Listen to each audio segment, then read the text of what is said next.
usami ya wai mai zo ala atu ya bawa de kuri je ya ya ta je na au ya ora mata lo ta usami Allah Juro be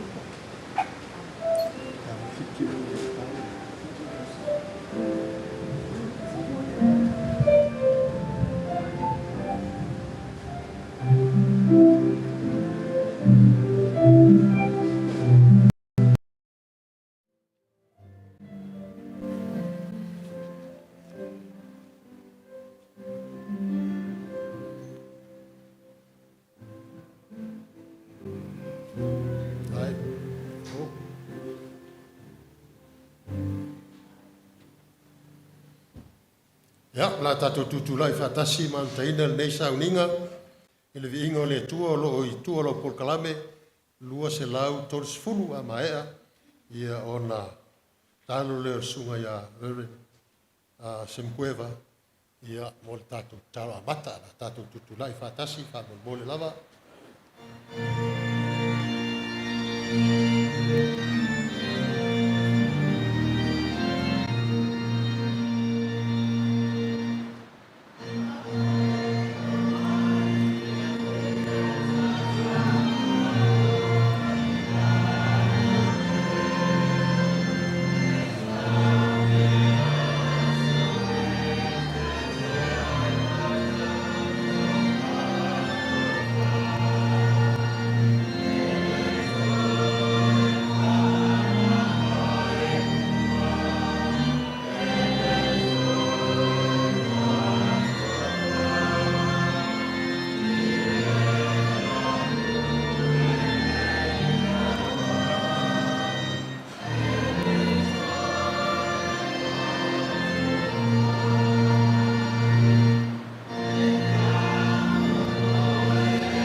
Tātou lala mai lalo mo tātou talo.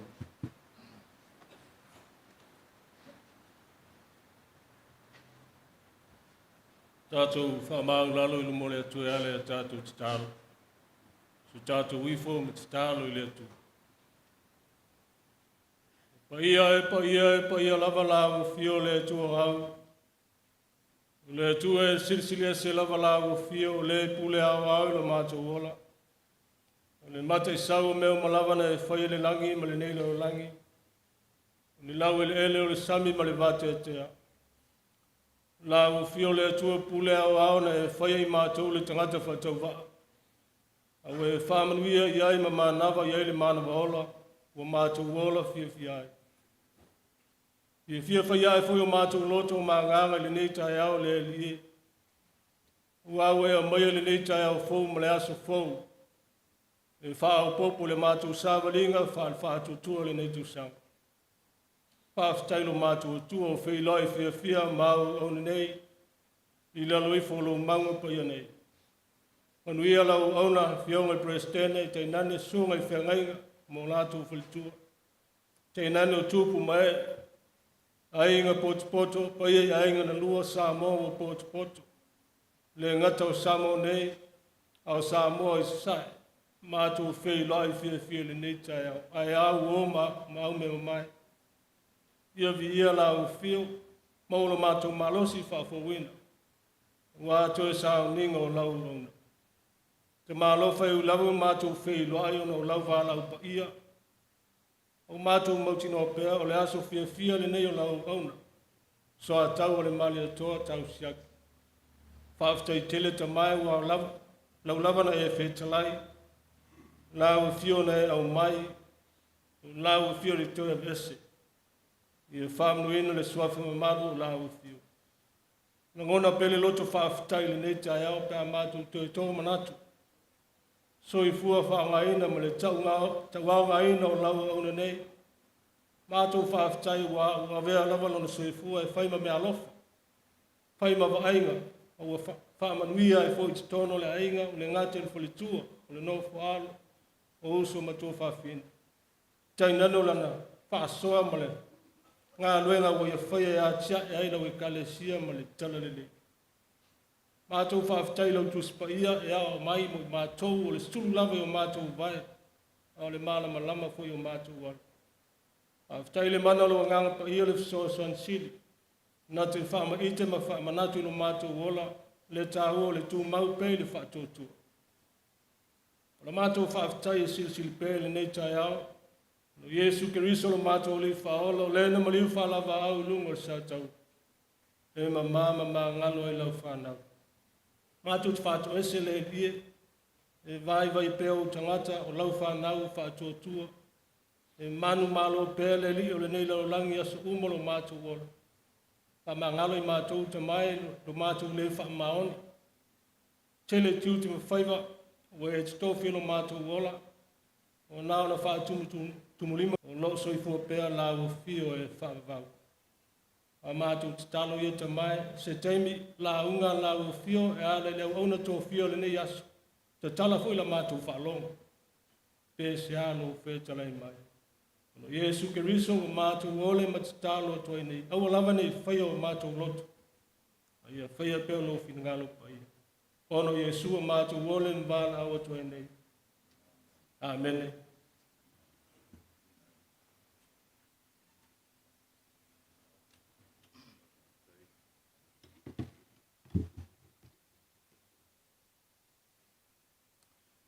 O le whaitauina o le whiong paia le tua. Whiriwhiria tusi mai le whenga inga fōu. Tusi al apostolo Paulo i le. Kalisia Roma lo mtau pe batu.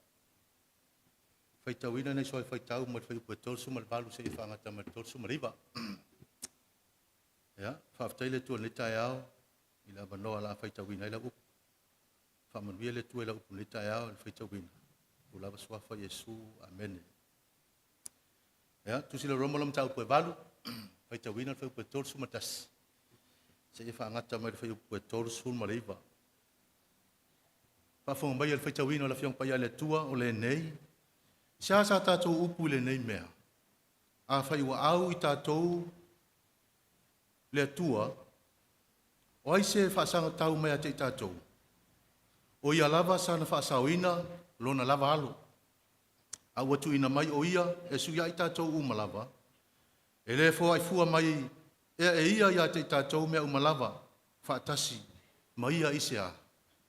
Whaiupua tolsu ma toru. O aise na te mōria le au whiriwhilia le atua.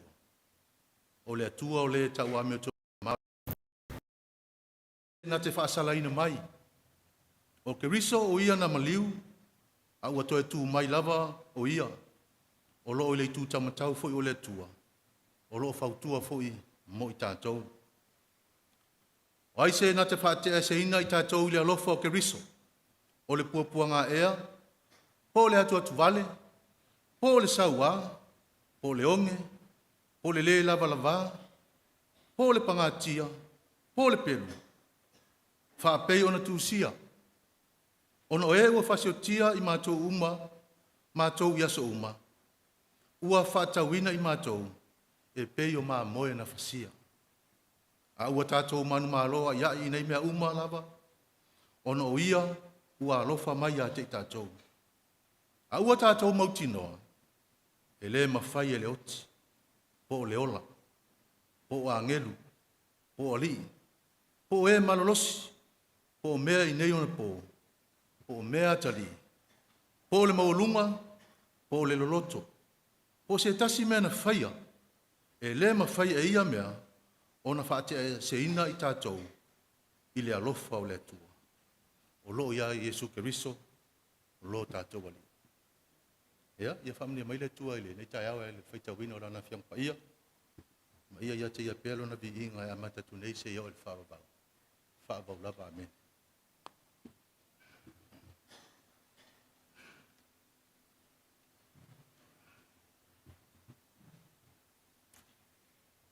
Sile lo pokolame i o rau e tātou ia i mōli mau. Tātou mōli mau mua i o le sui o tātou ainga. Ia, so ai lea ma whanau. Ia, sui o uso mto whawhine. Mōli mau o le whaltua. Ia, mai se foi o le whiwhiau. Ia, lava noa nei mo le sui o tātou ainga mai.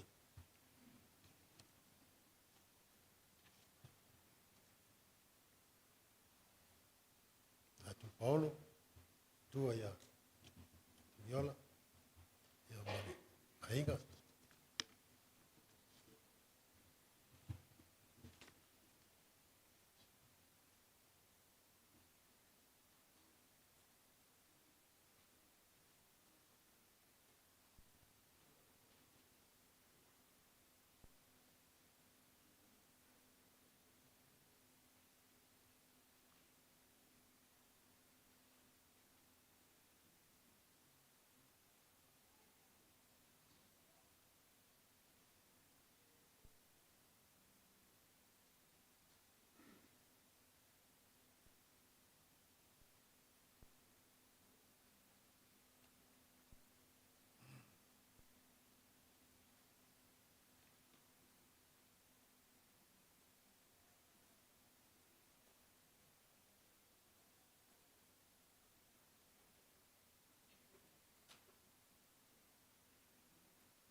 Ya,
Ya tu atu lava noi, alo mo whanau atua ya.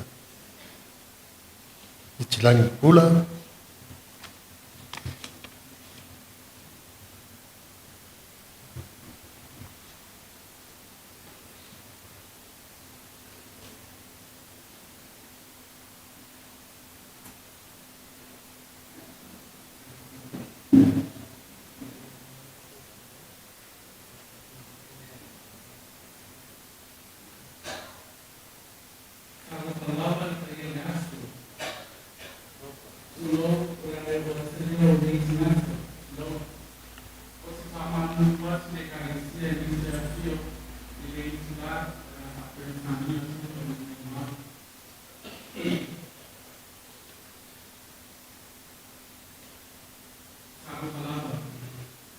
thank you all for gathering here today to honor the life of my beloved father, Siaki.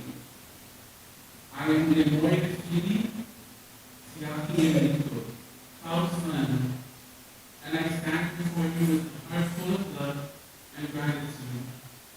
And yes, some sorrow. As we bid farewell to a man who is not just my father, but a pillar of strength for our entire family. How Siaki journey in his life began 62 years ago in the beautiful island of Soatau, the village of Soatau. From those sun-kissed shores, he embarked in a journey that would lead him to a new horizon and opportunities.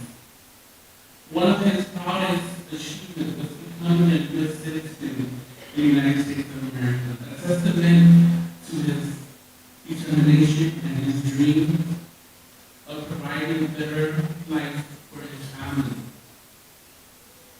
But the greatest adventure of his life began on October 25, 1986, in a village of Siaki, American Samoa, when he married the love of his life, my mother, Siaki Enrico.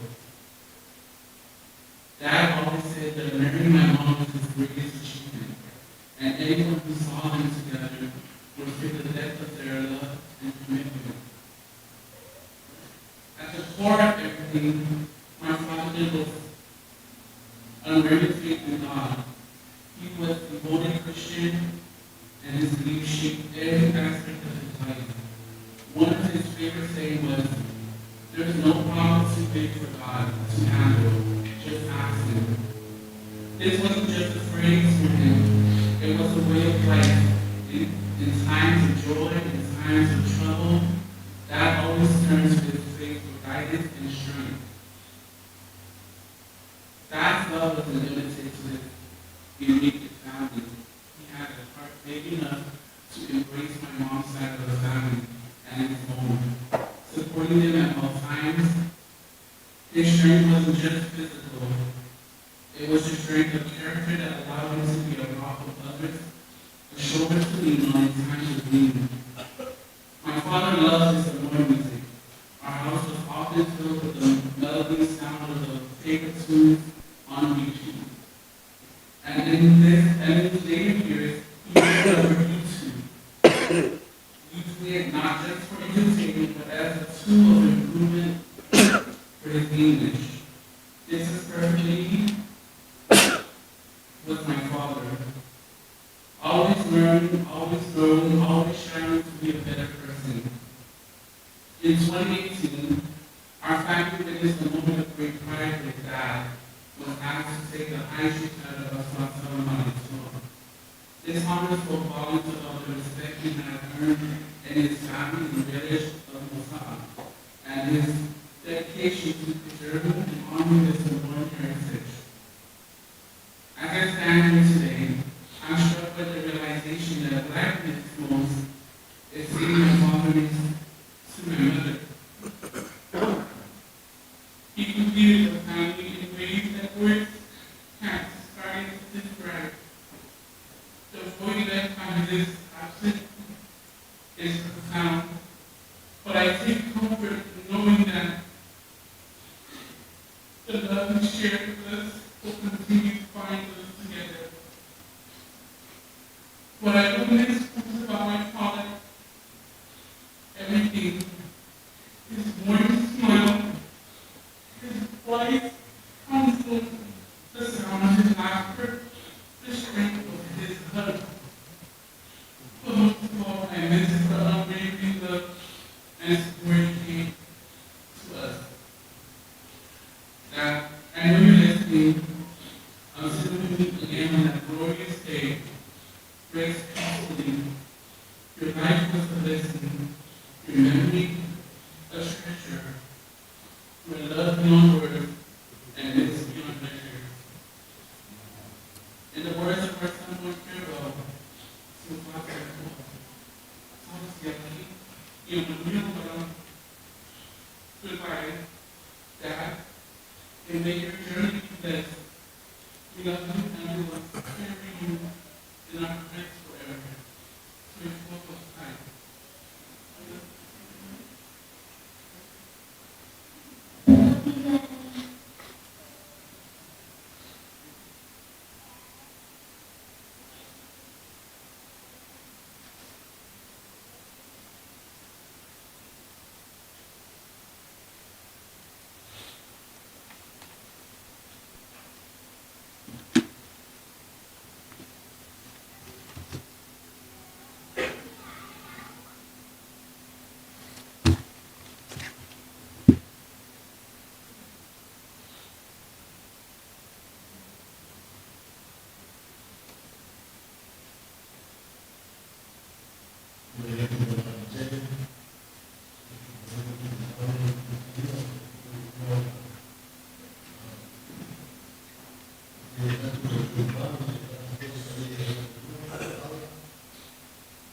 Test, test.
Limo tau sanga sulfa a sul torto sanga o Soatau. Ia na vala ai o matu matua. Toi fo ia matu tina i le fanga. Ia al matu tama. Ia o esel meu ai tu iai. Ia na toi na o ma ua lava malo uso lea. Toi ina lea ia Soatau. Na manu nofo i mo taa mal tuangane o lo tina leo te ingoai o lo ingoa o ta e Siaki. Ma nofo ai lea masio uso lea na o ma ua lava. Ia ma tautua ina ia le tuangane le lo tina. Ia ma tautua fo i mato ai ngai vai vase le sipito leo matou. Ia ele fai ngo fie ia. So i fuanga ma le olanga na mato iai, na ma iai. O na ua misia matua. Alu tama toi fo i tina.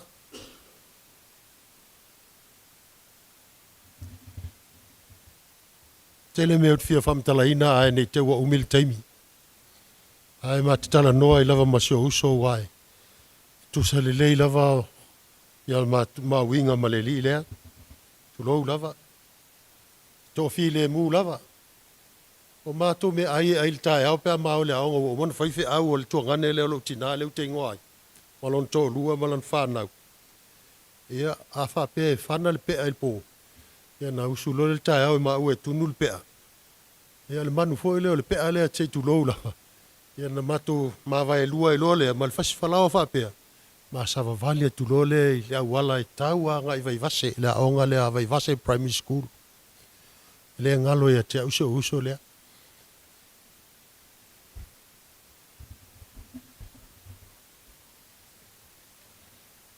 Le sia son tuli ai ma ue ta mai ni lau niu e faili salu. Ia na ele o se uso le niu se tu lo. Ia ua sopo i lungo le niu. Ia alweo tupu. O le lau niu lea e te ai. Ia ua amata ona sama o le a fati mai lalo. Ia mai na pa u mai loa. Ia ma fale tonu ai. Umi se taimi o ta oto si o uso. E whaftai le tua. E se lava lana. Ano wha manu yanga anto e fo i elon malosi. E le ia vei se fale mai. Na iai le toi ina sa whainga luenga le paka, sa ia fōfō ina, ia mai ua ila vai na manuia, ma toi sa vali ai. Ia, whaua wa ilava le mātou mawhitanga. Se ia ole toi fōi mai a mātina, mātou no nofo whātasi, mātou fia ina ua alu ese atu le mātou tuangane, al tuangane o le mātou tina, a le lau mātou nofo na o mātou. E leo se ainga, e tele ni tupe. Mātou ainga o tō whawhine. E whaatau kapisi, e whaatau mango, e whapena i lunga o le awala. Ia, waula ia o tele alu e whaatau o te alu te whainga luenga. Wa ua mafua ni whainga luenga. Toi lava i mātou si o masi o mātou tina. Wa aru lava ia le soifuanga. Se o i lava ina ma ese masi o uso nei. Ma malanga tua i Amerika Samoa. Ma le mea pito i siri no whawhitai e lo uso lea. O ia lea na mua o whare le ka le si asfitu. Ma vea ai o ia matangata asfitu. Maua lewa noa matoi malanga tua i Malaysia o uso i Amerika Samoa. Ia, i le valutasi na vea ai fo i ma ua ma tangata asfitu.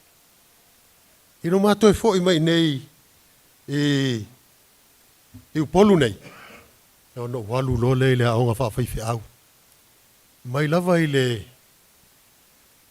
tasi la feiva se lau, walu suma le fitu. Ia na filifili e loa e le kale si asfitu. Lo maa ainga ma te ngā lulue i le nuu lea o sapunawa. Tua oima le nuu la lea. O lo o iai e le ainga o lo tamaa. Ia, tasi iwa, walu fitu. Se yo o mai lava le teimi nei le ua tōris fuma le walu tausanga. O ngā lue lava le ngā luenga le tua. Ai o le mea o te whawhitai ai. O te ngā lue atu i nei. A o loo wala wina fo ia Soatau. Ia e vea ma na te waaia le ekalesia i Alaska. E le ngata il waainga le ekalesia so soani il whaiwhi au pālangi. Ia a e sa vea o ia masui al komitu mau al konferenise. O le sui le al konferenise pei foi o i nei Samoa. E iai lava lau whai ngā luenga tatofia le tua, tai tai presidente. E iai foi tangata lotu e filfilia le ekalesia e whai masui al komitu mau. Ma filfilia i la ia la. Ia Soatau, ale malia toa tau Siaki. Pai to maleifi. Ia e ia le vaenga le o le ekalesia. O nisi la taimi, malanga mai lo usom whai mai atia. O oe le ititi le mena te ngalu e, samba i Samoa. O ue te le. Walu nei fono ekalesia. E ave ul palangi, o te watu ai le fia tangata whamai e le wau se whaiwhi au. Ia no nofo a lea a ona. A wā o le komiti lea, lea lala mai president. E la tau te filfilia whaiwhi au. E so se vaenga. Filfil whaatasi ma le presidente ma le au ofisa. E tau o le administration. Ia, e sa o la si o uso e maua lunga sa ue i fo le komiti lea i nei Samoa. Ia a sau nei whai mai. E te loa li uso. O te maua lunga tu ia oe. Io e whatu ia. Leanga o Amerika. Au i nei o Samoa. A sau rai nei. Te maua lunga ia oe. Mau te whawhtai le tua. Pe o nei ele mau leana tu i nei lalo. Nau filfilia o ia e. E vea ma. Sui lo matu ainga e li swafa le a Soatau le mali atoa. A malanga mai e nei masiona falitua. A wasa matu malanga tu foi. Ina ua tu fatasia ia le uso nei ia Soatau. Ia mali falitua ia fitilangi pula i sailele. Ia. Te le leo ngā le sa wha ilo atu mo le mau atua whawhine. Ngā luenga sa wha i le uso. Ia ma fitilangi. Ile ngata ile. E soso ni mai fausinga o fale ma maota o si o mato ainga. Ia o nisi mea. E tele. Mai o te whawhitai ei la. E le uso le nei. Ngase lava mamai. O iai lava i lana ngā luenga lea. Te iloa e sau se taimi mo le mau atu faifiau le o lana uō le ia ma faailo atu masani ona ana palanga mai ia se uso lenei o Soatau ia ma le faifiau mai o i Amerika o le faifiau le se Samoa e o mai e fail seminai nei ia o ina lau te ilo ai e sa o lava se o uso e mawalunga la i titi atu ia tea ia e langa la o au o le faifiau le ua faauina ia ai faafetai tele lava e malolo nei tau ina ua malanga mai ma fae e ia le swafa lea o la lava e ngalue lava e ngaluenga le tua sa ulo e tau fai mai e te iloa te latu lo fa ma vai le anga wa ese le mele wo ye ia au te le iloa la ye wo te uta mai wa ngase ia ai o no fa pe le iloa po fa ma vai se lo mal ngaluenga le tua ia po le pafuanga na ai fa ftai le tua lana tali tonunga lea wa ia ke risoro na ola a lo na oti o lo na manuia lea te le lava nisi me fia fa iloa tuai ai o mai lo uso nei matsana noa ma fai mai acha o te le vatua sau tupe se longa te aisi mai o te le aisi la ai e aisi lava ye le si vaenga le au te musu au te aisi ai o na te e se foi o langona fa pe te o aisi foi fa pe mai le aisi foi fe au oi ia a sau ma mai le tupe fe au te le aisi la ye aisi o uso fa ftai tele lava itilangi aftai mo luanga luenga na ole tua na sir fia lo loto ma maftanga ma si uso e fai ngo fie wa te matua ya te ia ala no faftai e o ia na mua ia ile kalesia le o fai fe au ai ia ma ese foi lon tu langa na ia ia fai poi fo ia fitilangi pula tu sa lava la o le ngaluenga le tua amu ia ia o se lu itau le mo usoma tua fa fine o Soatau ta ua tele ngaluenga le tua mafu anga fona tu te vava mai ai tu si sila mai ui lava in matua o levan tau ma malolo ia le lava fa tali il presidente le ia mal komitu mau ia po te tau lona ma malolo le te ua le angal ngaluenga ia maua.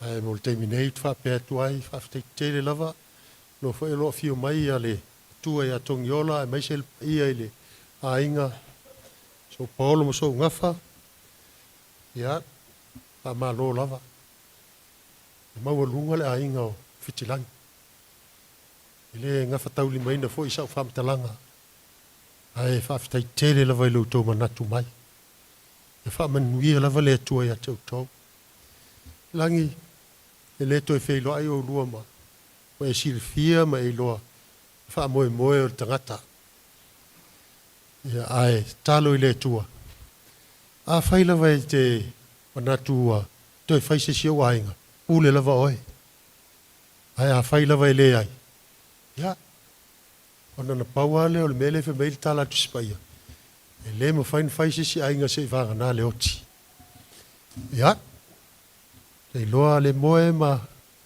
tu fa fine mai se tu le nganga le tu ia tu to sia sto tama tu to fo ia tu e le fai ngo fie a lo te talo ia fa tasia tu le tu ma to a ma fan fa lo tele le tu ia tu to tal to nunga lava o tatou to fe lo ai pe o la so fio mai ele li fa manu e tele lava le tua ele fa fo mai se foi la o fio poto ia mai se foi le suo fa ngora to fia le tua ia fa manu ia lava le tua le tatou sauninga so fua mai e manuia ia o lo ia lava no le o le tua ina to ele lava no ia mo to i lo ma se no se si tangata ne te o misi so na no ia ai le tu la i mai le fi au o le wo le a Soatau fa ia tu la na mo mau fa ai aftai lava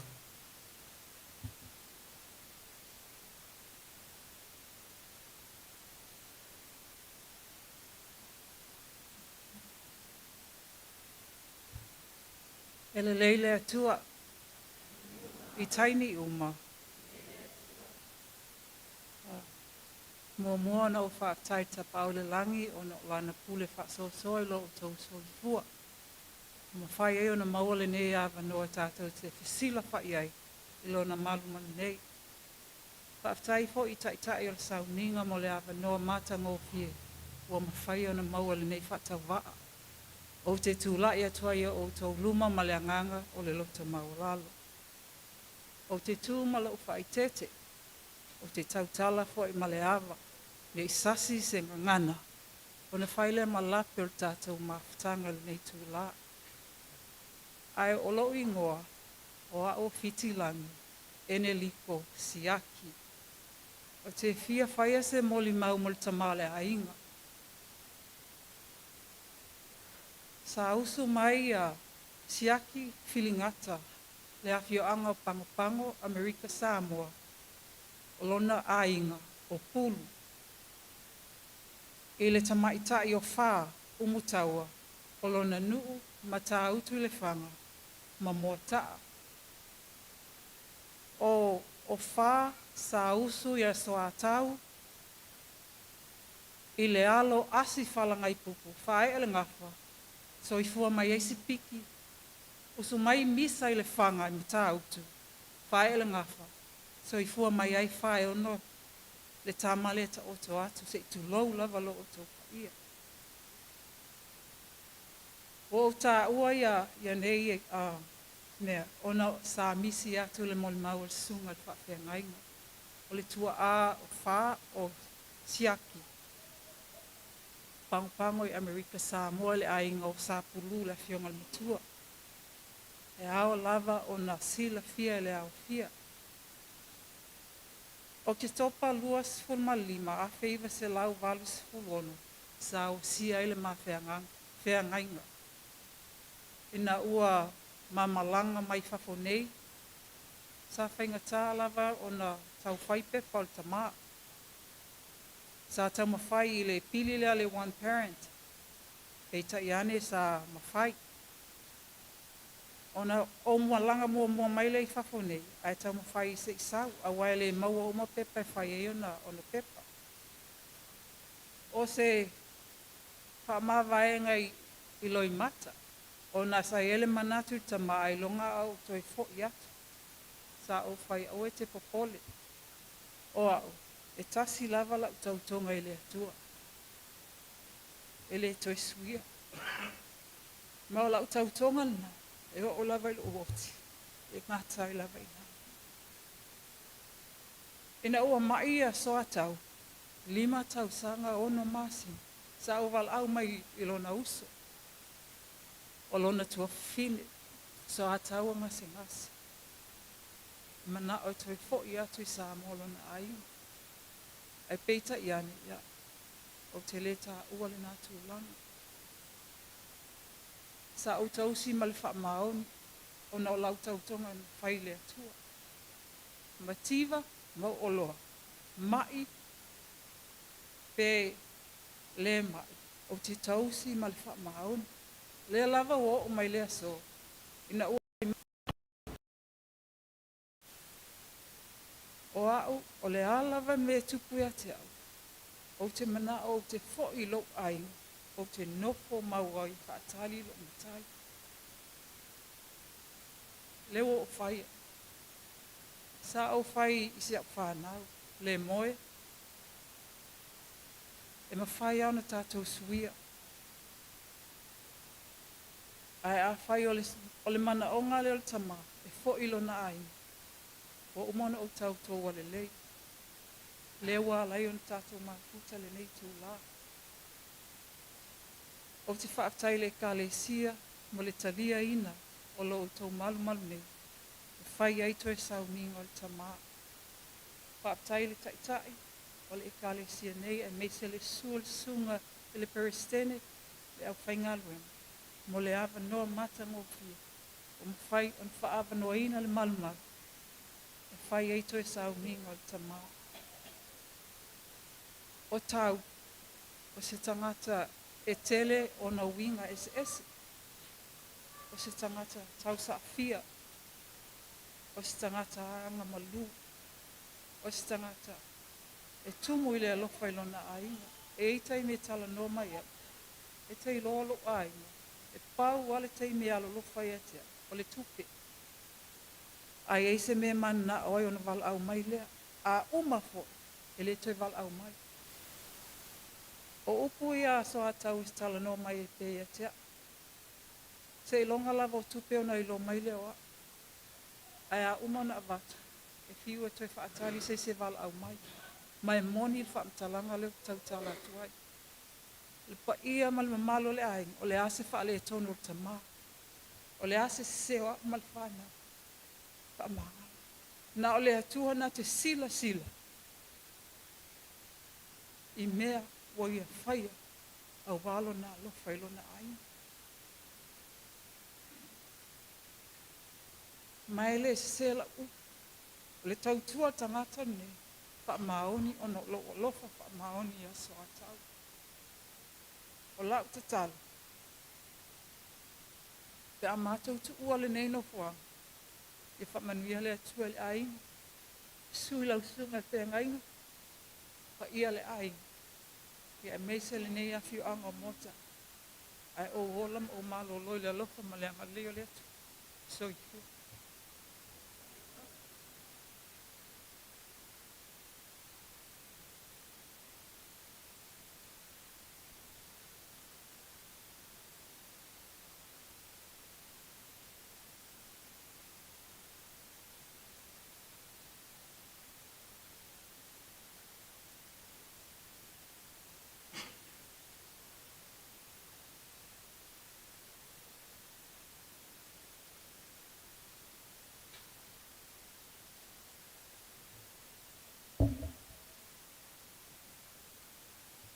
O moana whātuno atu i le taitai o sauninga malo na uwa.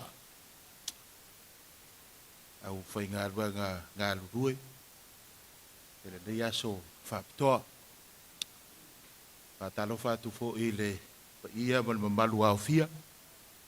Pa ia ai ngana lua o tō tū te tele mai tū taulangi. Pa ia wha le malo.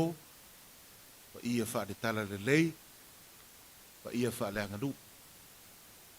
Whātalo whātu whare ia whitilangi. A tango fie le boli mau. A meise ia halo ma whanau. A meise le alalawhanga e peiona. Alalawhanga e peiona tā ua. E boli mau o le ale o ise whaamtalanga. Au lava lea ia o te le toe au whangaina le niuloa. Pe pau ina whaatupe muli o taulafonga. Nunu watu whaatini o tausala ia pa ia mamamalu. O mai alo tātou sootanga ia keriso Iesu manu malo mai le oti. Ia tātou te sapi ai le nei tai au.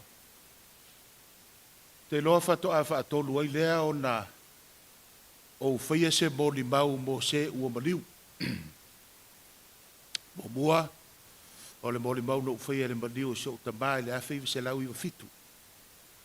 Lua e o tausanga rene te nei le malolo i so tina. Whatoa tolu la lea, whaatolu lea o na utula i atolono winga. E maa whana le maa futanga. Mar sunga Soatau al mali toa.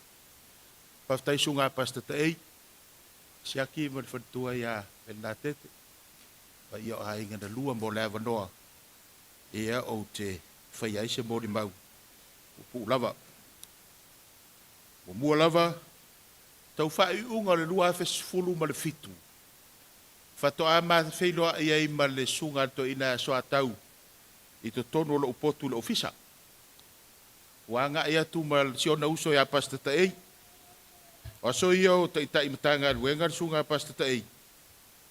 Ia o lea lae finangalo foi fe au ia matou whailoai. I siona uso mai Amerika. Te mi mua lea fato a ma whailoai ai. Ia watu o introduce atu ma ta watu o uso lea mai Amerika. Ia o inala. Tala noa ma whailoa mai e loa sunga Soatau, sona whanau te inga. Whai mai Soatau, i te milele i whai alo na swafa matai, sunga tau. Fia maua sa wanoa, ona o lau sunga le whaatonu o mata ngā ruenga. E lalo ia le discipleship po le whai maso. E mate o mai ai ma le sui presidente o Alaska. Ia, se i whaini tātou semina nei, o lesi nā winga o tangata le. Tolo wa foi le uso. E nau mai lava uina ma maole mele iai. E nau mai ia whaiso na sao i samo nei, tala noa ia la ia. Ia se i o na toi foi. Tau sanga e, a perila e lua afes furu malavalu. Tau sanga soa. Vala au mai soa tau mai Amerika. Su watu sunga al whaiwhia o pasta tai. O leo wa vala au lia o te sau e whaila na sao whai pa fotu o le wa ulu. I lea fio anga o mo tau te rone su watu ia. Le uso whaiwhia au ia Reverend Semi Cueva sa maanga lulua ina o maua. Ia, i le aso sa o sau whai ele lau. I le aso fia o Soatau. O na nafi ana uto e matamata i le YouTube o le, wala ilunga le YouTube ia, ele part 1 ma le part 2 o le aso lea. O uto e va ai ai lana, tulou wala na sao whai mai, lana lala mai. Ma le tu la ilunga e alu e no foi lalo e whapa i e sungar whaiwhia au ia, o whapea talo whai. O le va ai atu e na te le ilo, le isi sio tātou de sila fia. E le o toe mamao ai maloro. Ia, le sa fa e ilo de suafa na Soatau an mali toa, e uman na ma fa ma vai ma le uso ma utu toe sau. Setembra lo luafe sfur ma le iwa. Ia, fa tau nuu lolo na fa naunga ma la na moe mitinga le na iai. O na malanga mai loa le ma Dr. Melvin Santos, awhitilangi. O la uala le sa malanga mai le masina na setembra. Te loe mori mawina le tātou sone nei, o i nei fo i le sa fai ele seminar. Ia mātouanga i tuai vailoa o mangiangi manisi o kālesia le tātou sone le nei. Ia sa fa o ngā ia ia leanga i mai o sunga Soatau. Ia ma le fo mai. Ia o Santos. O le mele wo o ina mon mawai le toi o winga o tangata le nei. O winga o Soatau. Ila umai tau i vaenga pe o na tau mwhai wha matalai natu. E fina ngalo loa Soatau e whai se mea, whai a. E le ma whai ona alo e se ai. Te ilo e tau nuu ia Soatau le upu foi leo le mea i eile loto. E ile awala e whai ai. Sa wha nau e sau e whai ni semina. Na tau a lau o lana wha boe boe. Sa wha nau e whai lo na matai. Na tau a lau o lana wha boe boe. O tangata e lofa. E le fou ia i mātou ma le au whai ngā ruenga lea ngā i tua e whai semina. So se taimea ngā i tua i o masani tātou e kāresia, e host e re kāresia, e tali e re kāresia, o wha alolonga mea uma whapena, peitai. E ese le koe ngā semina mātou e whai, e uma whai wha alolonga re kāresia, a e ngofola soa tau malanga ako ururi whapea. E toi whai atu wha alolonga. Ia a ngā ia i la tau ua ngalelei mai i mātou. O le winga le nāru tangata e se le alofa. Ia i so o se tangata o se tangata e le tau tala so. E file mu. Moli mau fo e peo na moli mau ina le neita e au e anga maluto e loto mau lalo. Te pei uma sunga pasta te eitu lou fo i sunga fai au. O le au so leo fai fo i sina o masani e. Anga malu loto mau lalo ai mali e. Pasta te ei, va fuso anga wha manatu. Pawala me fia fa popo va fuso anga fa manatu o le vave. Vave ia. Te rina va fuso anga ai vave me le. Ia ai loto maulalo. Ia ole o winga nga o le uria tu lo war sunga fa fea. Ole vai nga fia fa o mai la u. Moli mau de nei tae o se fa na na. Ia pe mo ku si ai fu i fa na no. Mai mau pe na vala au mai Alaska. E lua ku ropa sta te e sui e tau i o i Alaska.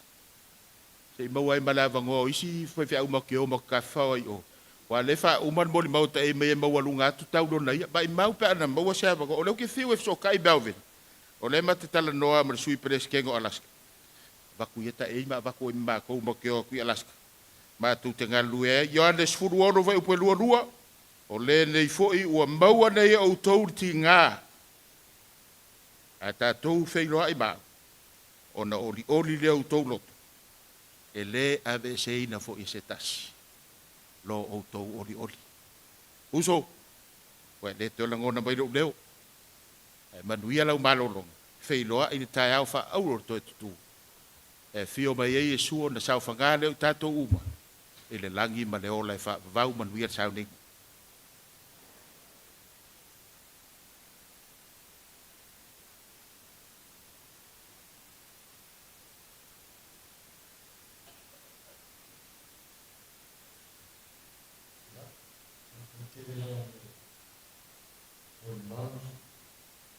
Te lo foi ua whawhiwhiina ia tato ainga na lua. Ia e lewa no e tasi nene te I lava ua vema matou sala. Ia ai a whailo e le aise tasi. Ia o le arna alu e lolo tak poklami. Ia whaftai. Nā tō alala mai pe tō ma tātou pese whatasi vi ingo le tua, lua se lau le tolu. Tātou te alala I pea, nalo ma tātou pese ina, le pese lea. Lua se lau le tolu, le tua lau pol kalame, tā mole lava.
O te whātalo whātu I le tātou awhia I le taio nei.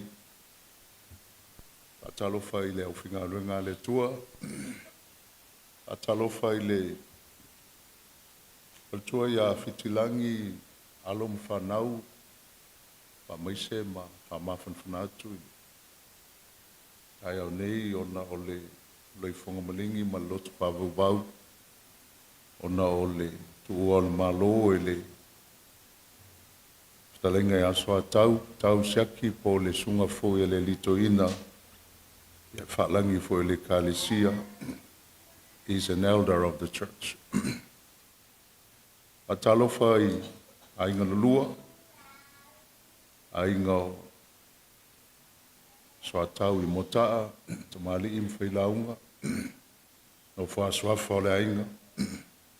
A talofa atu e mise fo ia le sunga li whaiwhau mtua o le kalesia.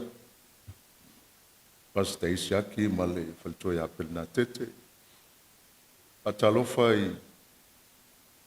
a inga o le whaltoa ia whitilangi mai tau atu lunga nei a le laltai mai o le whionga I le alisentoa, whionga ia tau ngiola tulafono.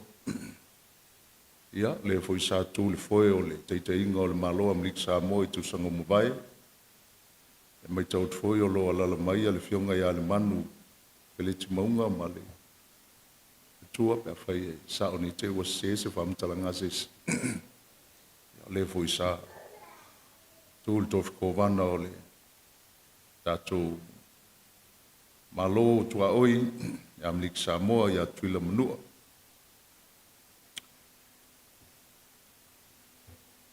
Le maua tu nei sa anga iai ia nisola whinga luenga I fast fuma le lua mai I le nei pito le larulangi e ta ua o le I tu I saute o le vas pasifika.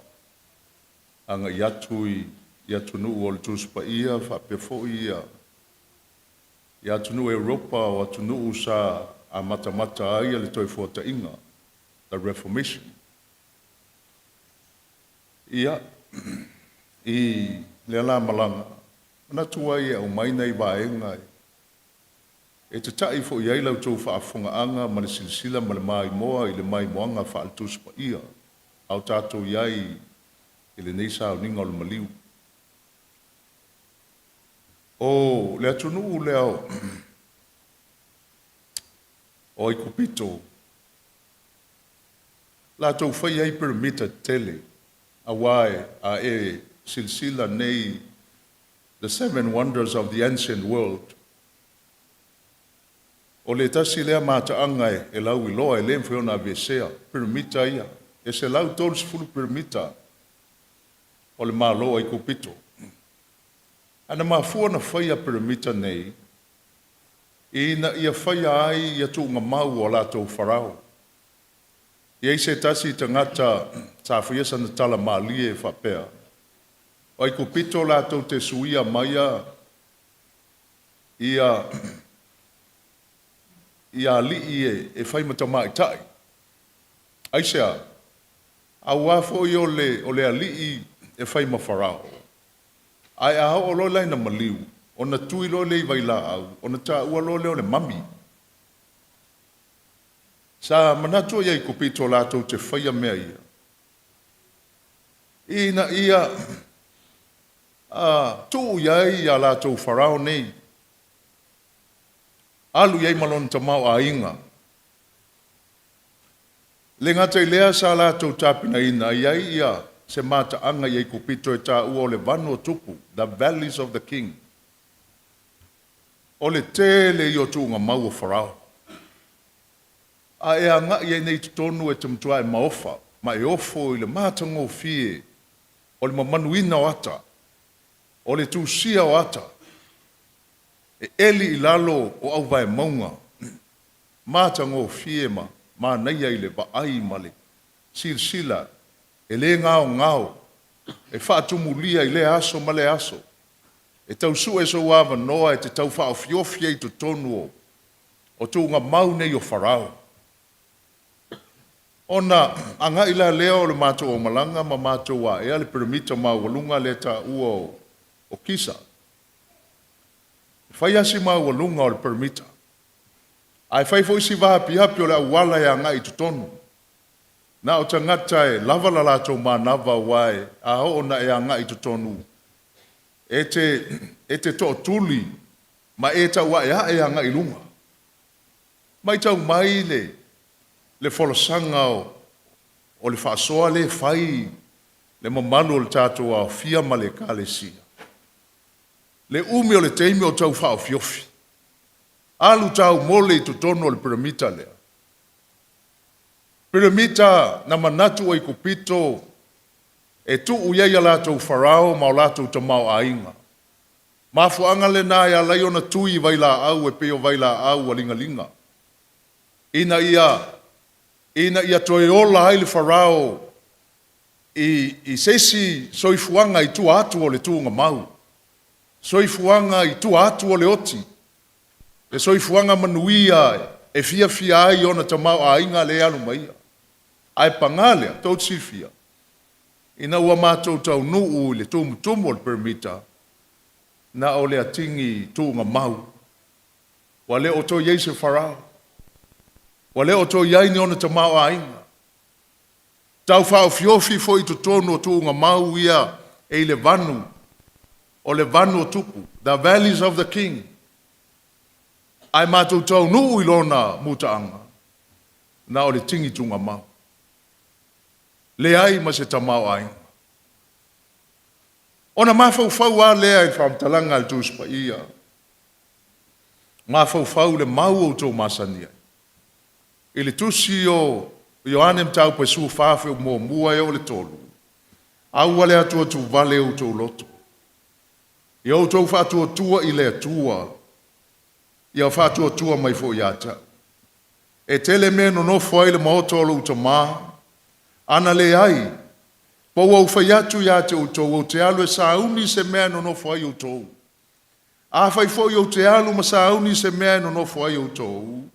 O te toe sau, o te talia fo i o tau whatasi mau, ina iai o tau le mea o te iai au. Tau te sila fia, le au fia ma le nei mamalu tele. O le tāpenanga le nā le atua mō tātou. Pe a mae alo tātou teimi soifuanga le nei, ma le lalolangi le nei. Pe a whai e sa whangā lo tātou mamalu, mai tātou i le manuia tu mau o le ola e whaavavau, e le na o se moe mitinga e le tau nu. O a ai o sa unia e le atua mō tātou. O le no whanga moni, o le langi, ma le ola e whaavavau, wa tātou vala ai ma Yesu, wa fioa e Yesu, ina ia tā pena ma sa unia, ai fai mai i al whaamtalanga al tūspa ia, e lava mai totoe a mō tātou uma, o e whātua tua i ate. E le tiwa whapopo mai le whaalinga lufu le tasi whau pelua. O au fōi o Ioane, no o i loa le aipa ia, o le Jerusalem fōu, wa luifo mai le atua i le langi, wa saunia e peia se whatoano whatane, wa teu wina mō lana tane. Ai le tioa whapefa amtalanga ale apostolo Paulo le momor kornito e lua feu peiva. Ai pei ona tusia. O mea le iwa aia e mata. E le la ngona foi e talinga. E le o foi le loto se tangata. O mea i o saunia e le atua mo i la atua e alo lofa i ateia. Mata anga i e fitu ai whaiama fsusu ia i the 7 wonders of the world. Fea wai voi ata ngata tourisia wai ei meta o tourist destinations. E ei voi tangata e la tau te whātāua ina ia. E le mele o nā tura o mea na whaia e le atua, o atu munga, o vanu, o vaitafe, o le sami te o ata. Ai tau silfia u tau le awhi. Po le a le mātango fia o nei mea uma. E le tai so so, e le tai la talata. I le langi ma le ola e whaavavau o tā pena masau nia e le tua. mo tātou. Ua o whaasofa pia. A wai hei lo talitonunga. O le talitonunga le nā o Soatau. Talitonunga le nā o Soatau. Sa talitonu iaia o iai nei Samoa. Talitonu iaia o iai Amerika Samoa. Talitonu iai lana ngā luenga. He is the elder of the church. A taulo le elder ia Amerika o le whiwhi au. Ia o le elder i nei a tātou i Samoa o le toina. Talitonunga le nā a o Soatau. Ia e meise whitilangi ma le whanau. Talitonu e iai al so i fuanga le nei. E no nofo ai le lalolangi le nei. Po whea le mei ai le lalolangi le nei. E iai lo lātou wha moe moe. I le a ai o saunia e le atua mō tātou. Ia o lau fasili la. O Soatau le nā. Ai wha pe whea. E le si whai whea au wali tai a mai. E fiul whai whea au le tau suelo na whalitua. O lo alu e vaai alu tonga koko. Pai mai lor whamtaranga al whai whea au lea ina o walu e asi. Pai mai tala al whai whea au. E te iloa o eli ision. O te iloa a fio mai Yesu. E le a velo mtua le lang. E a fio mai Yesu. O lo alu e tau teu ana koko ma. O le vesili. O iai ea sou wha moe moe mo le o lai wha. O iai ea sou wha nau naunga mo le nā langi. E le o se wha nau naunga e le mautinoa. E whailonga vesili e pe o le talitonunga o tangata ai kupito. Ai o le wha moe moenga. E moni mai wha maoni. A wau o whailonga mai e le tuspa ia. Wa tau nuku la mātou malanga i e lendi. Mo mātou tutu i le lau whanua o te Salonia, lea i eile tusi o te Salonia. Ma mātou toi mana tua ai le talitonunga wha te Salonia, o le mafuanga lea o le mua te Salonia, o le mta upe wha. E le talitonu tangata te Salonia, e le teimi o Paulo, wha pe iei se toi tutu. Mafuanga nana leina tusi e Paulo. Ia upu nei le mua te Salonia, mta upe wha. Alona fai upe sfuma le tolu e tau fai upe sfuma le fitu. O te loto ina iau tau i loa. Le au soe. I le mata upu i e moe. Ina ne iau tau wha no noa e pei o i la tau e le aiso la tau wha moe moe. A wā a whai tātou te talitonu wa maliu Yesu ma toi tu mai. E wha pia foi ona au mai e le atua wha atasi mai ia. E o mo moe ona o Yesu. Mātou te whai atu fo ile nei mea ia te o tau le whionga le alii. O i tātou o e ola matutoe. Be a whio mai le alii. Tātou te le mua i e momoi. A waia whio ifo mai le langi le alii lava ma le alanga. Ma le leo le angilusili ma le pua le atua. E mua fo i ona toe tu mai o e ua oti o iake riso. O na whafua se i leo na awe na e o i tātou o e ola matutoe. Whaatasi mai la tau i au. Ina ia whetai ia i male li i le vani monimo. O na tātou whaatasi pe lava lea male li. O le nei, i au tau whe wha mawhana whanai i nei upu. O le talitonunga o tuspa ia, e iai le toi tutu. Mai ole awa noa lea. O whalongolongo a maltoa i le mauli mau a le whaltoe a whitilangi. O te iloa e maa whana mai la talata la mawhtanga ma Soatau. Au te iloa fo iwa. Aso solo fo ia i al manatu o si whaltua. Mai maa ue le mawhtanga pe ana le aile oti. Ai whawhtai le tua, mo le awa noa tātou te toi whilo iai mai e mama e ma pele i o tātou loto. O le tae au o le toi tutu. Tātou te toi whilo iai.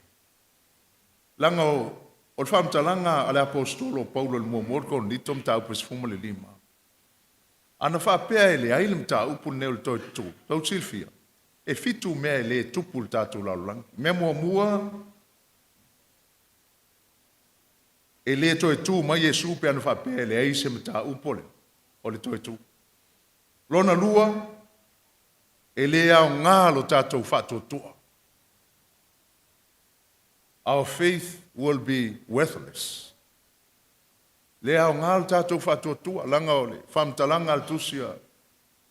Lua ko nito e lima wheu pai fitu, a ole whātua tātou te sāwa wadi ai, a leo le tino mai o. Leo le tino mai o mea. Lona tolu,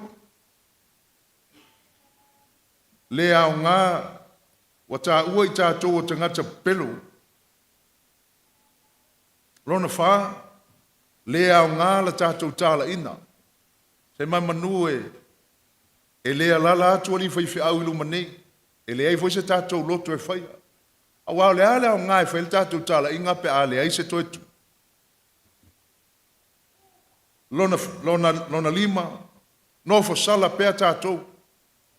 A wau wale ai se whaamanga longa le atua. Lona ono, e whano e ua momoe ia ke riso e le aiso lātou whaamoe moe le toetu. Ma le lona fitu. Wa sili lo tātou mālaia nei lo tangata umalawa. Al me lea e whaaftai i le atua. Whaaftai mo le mta upo le toi tu. Ma wai lea wanoa tātou te toi whelo iai mai ewa momoe. Ia, o te loe tu le mta ia itilangi malo ma whanau ma le ainga. I le nata e au whaoro. O te loa fwoi lau tau whaafonga mai. I teimi mai tu aso whaapenei, iai fwoi tātou sa o iai ti ngāo le tuia le oti. Ai whaaftai le atua. Mo le talitonunga o le toe tutu o le aupa ia mai o lātou tūnga mau. Mau ai le lao tātou te toe whelo ai mai lātou. O le vaenga whai o le whaasoa i le tai au nei. Ina o tau nuu le mātou malanga i Roma. Mai tau si le fia o le atunu le nei o Roma na filongia ai ia talitonunga moni whaaltuspa ia ma talitonunga whapaupau. Talitonunga o le tuspa ia pe ao i na otil tangata e mapu mamalo lo le tunga mau. Ua manino lau tau whaafongaanga ma le tātou whaitau i le launga Peteru le tuso ngā luenga lon tau pelua. O lo tā uai tā vita whaapel whaamtalanga Peteru. O tā vita ua oti. Ua moelo na tunga mau. E le iarua e tā vita i le langi o lo o iai lava tā vita i tutono lona. O lo na tunga mau. A o le talitonunga lea na mafua mai o le filongia o le talitonunga moni whaaltuspa ia ma talitonunga whaapaupau. O na pito le ilalo le talitonunga whaaltuspa ia ai whaapata i lunga le talitonunga whaapaupau o le talitonunga i whai mai a o na oti le tangata e arusa oifea. E arusa o le langi. Mai whaaftai le tua i le tele o mau i to tono le tuspa ia o lo whapea mai.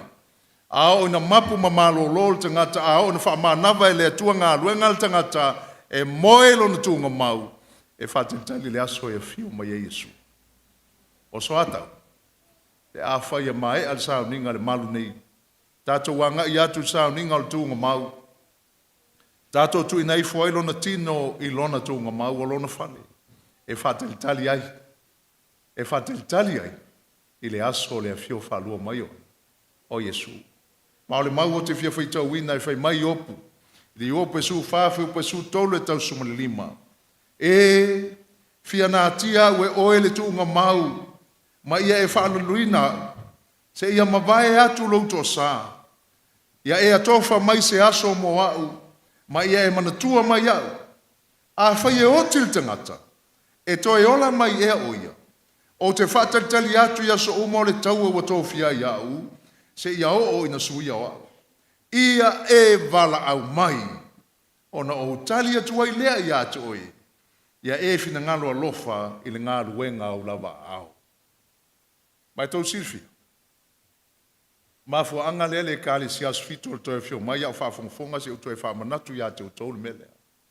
I teimi o maliu male, teimi o toe sauninga o maliu. E tātou te le te talo ai, e pui mai le tuunga mau le ni mala whanatu. A o le te talo tātou te talo ai. Ia a vea le tuunga mau. O se tuunga mau e matala o na pui. O se tuunga mau e matala o na wha mau. I le aso e a fio mo iei le li. Amene. Mai pe a whai tātou te tuina. Ia soa taulon tuunga mau. Tātou te talo ai le so. Ia a vea le tuunga mau o soa tau. Pe a o ina whaalongo ina le leo langi usili ma le pua le atua, ma le alanga le atua, ia a vea non tūnga mau o se tūnga mau e matala i le aso ia fio ma ia Yesu. Ia a vea le tūnga mau o Soatau, le ai whai mail whamtalanga i opu, ia e wala au ma ia tau, ona o tali atua i lea ia te oi. Ia a vea lona tūnga mau pe a fio ma Yesu, a wala au mai le tua, e tali lana au auna, ma wheloa i malona matai. Mai e tāua i upu o le pese a le kalisia Kerusiano e maseni o na pese ai le ngana whapretania. When the roll is called up yonder, I will be there. Le ai whaaliluina, a o ina whaial tau wala au ngā le atua. O te iai, o te tali atu. O tau masani au au tātou umana o le aonga. A whaile tau wala au ngā le whaia aonga. E eile teimi e tali eita maiti pe a le iai se tamaititi. Absent teacher. E le te tau ona iei se absent e aso e fio mai Yesu. A wala au mai Yesu. Ia ona e tali lea. Here am I. Take me home. Pamunia lea tua. I sao ninga ma lea fia. Ono Yesu. Amen.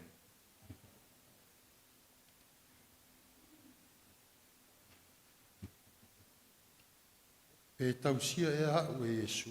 Pe a mawhatia. Pe iai e so file mu. Pe na te tausia. Io e tausia o e Yesu.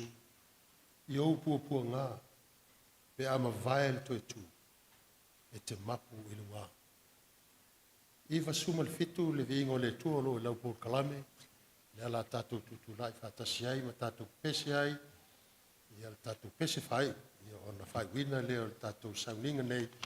Sunga ia pasta o liveti. Tātou tutu lai whatasi wha mole lava.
tātou whai o le talo.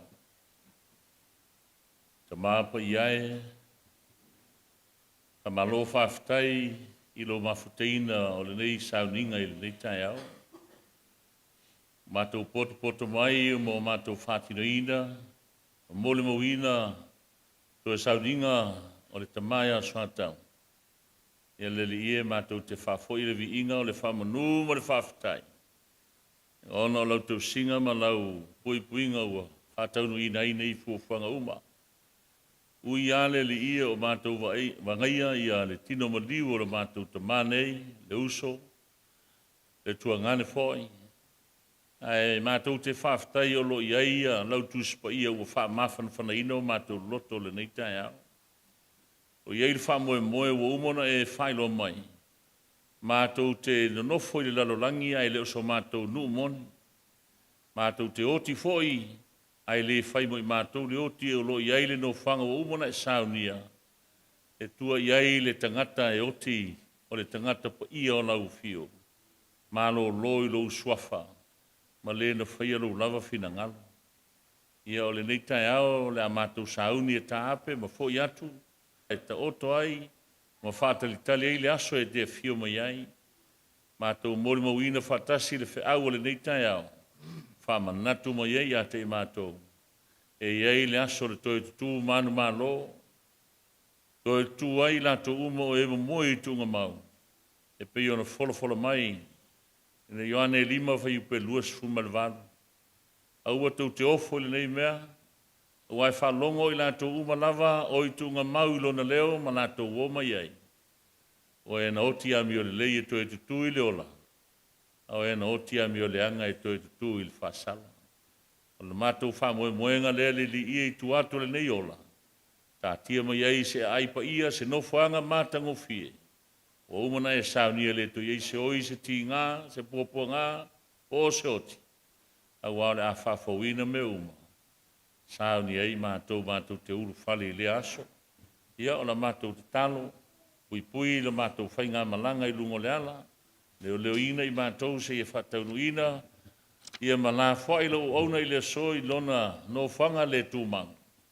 Se ia o i le nāso, mātou te tuli matai ai, e te fio mai ai, e whātu lai e lau auna, ma whailo i ai ma lou ainga. Ma whanawhana i le politua, ma le no whaalo, a inga na lua, ma e ua, whawhai mai le nei tai au, o lau au whainga ruenga. I ei le manui o lau fio i le nei tai au, whawhai lau whawhonga mai, i lau swafa Yesu. Amen.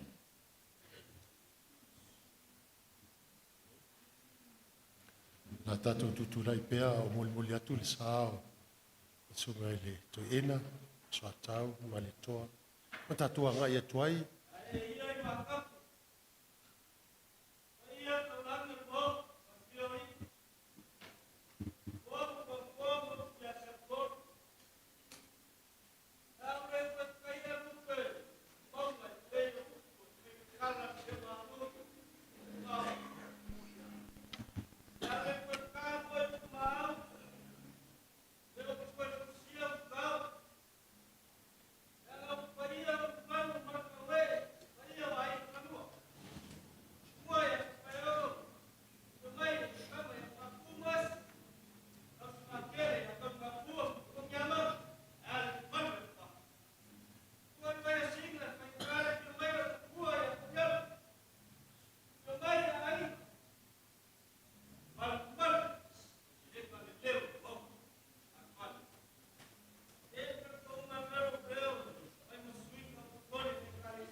ngai whatasi a mawole lau.